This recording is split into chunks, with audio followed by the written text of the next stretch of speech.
most recent being the Burkina Faso revolution that is being led by Captain Traore.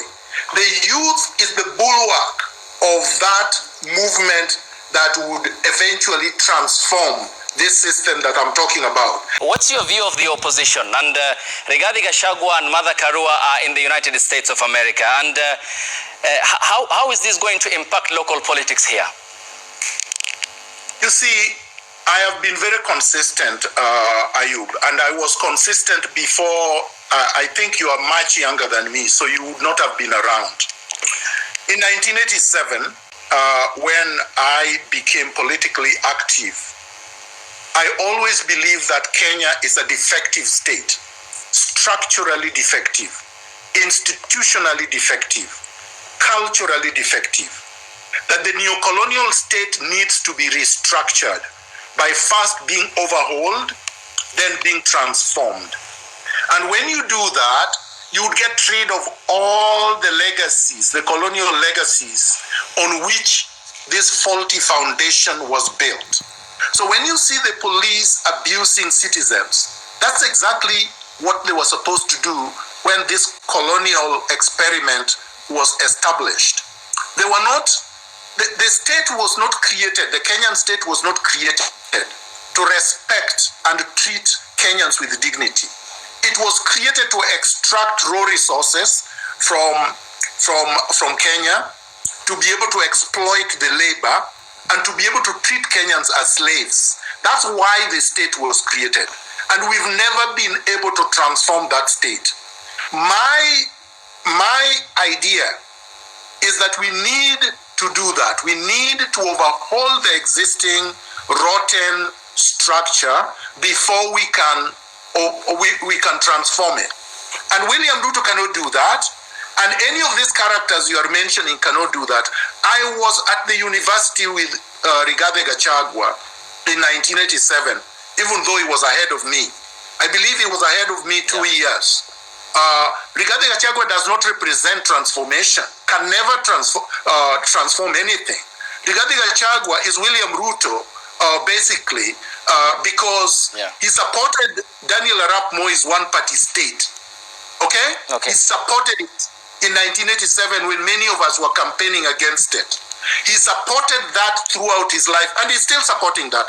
That's why he's with Matiang'i. Anybody who is working with Matiang'i in one group, there is absolutely nothing that they can do to change the political structural environment that I'm talking about. So his only grievance is that William Ruto kicked him out of government, not because the system is bad. Many of these people do not want to adhere and implement the Bill of Rights. Adhere to the Bill of Rights and implement the Bill of Rights. Many of these people do not care about defying court orders. Many of these people do not really care about looting, because if you actually audit their wealth, they would not be able to explain how with their meager salaries, they became billionaires in dollar terms. So the so-called opposition is a joke, the same way that Ruto is a joke. I believe in revolution. I believe in the structural transformation of Kenya. And that's what I believe the revolutionary Gen Zs have been working at. And that's what I support. I don't support the jokers. Okay. The youth is the motor of change, historically. Whether you go to the French Revolution, whether you go to the Russian Revolution, whether you go to the Cuban Revolution, whether you go to any other revolution, the most recent being the Burkina Faso revolution that is being led by Captain Traore. The youth is the bulwark of that movement that would eventually transform this system that I'm talking about. They are the majority. They are the ones that are most repressed and oppressed. They are the ones that are most exploited. They are the most unemployed. They are the most in terms of being homeless. So they feel the pain of the independence betrayal than any other group of people. All that needs to be done is for Kenyans of goodwill to support them so that they can manage to do that which our parents were not able to do, and that our generation failed to do largely. So I support what they are doing fully, but it has to be ideologically driven. It has to be ideologically driven because ideology is the software of politics. Okay. If you don't have ideology, you cannot lead any transformative change because you would not have the software on which to do that. And if then, of course, you have made your position on the government headed by the president, the opposition, then what's the alternative? Who then picks up the responsibility and fill up the vacuum that you have talked about, the much needed reform within the Kenya's governance architecture? Because this country does not belong to Ruto, the looter, liar, and terrorist who is terrorizing Kenya and his regime. And the group that basically are on the other side were part of this team, essentially, ideologically, politically, economically. These are transactional actors in the Kenyan political environment. They are merchants of impunity. Now, the only other side, because you are trying to, the question implies that these are two sides. They are not two sides. They belong to the same side. This is almost like a palace disagreement. So members of the palace disagreed and are now fighting over the spoils. But we have the real alternative, the people. We have the exploited. We have the majority of the people who are the victims of this oligarchy. That is the solution. It doesn't have to come in the form that many of you are used to, because many of you are used to this briefcase outlets called political parties, which are transactional instruments.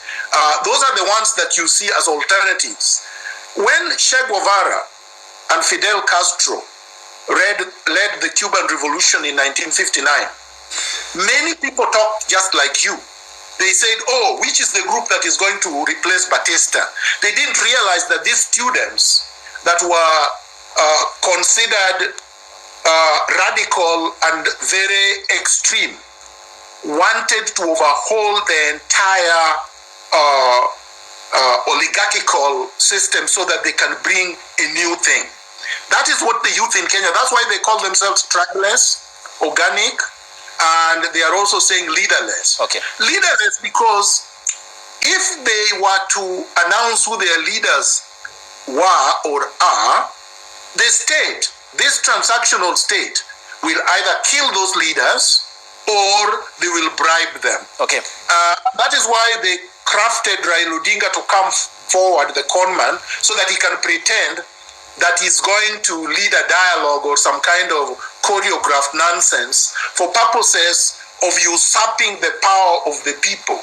So I have my faith in the Gen Zs.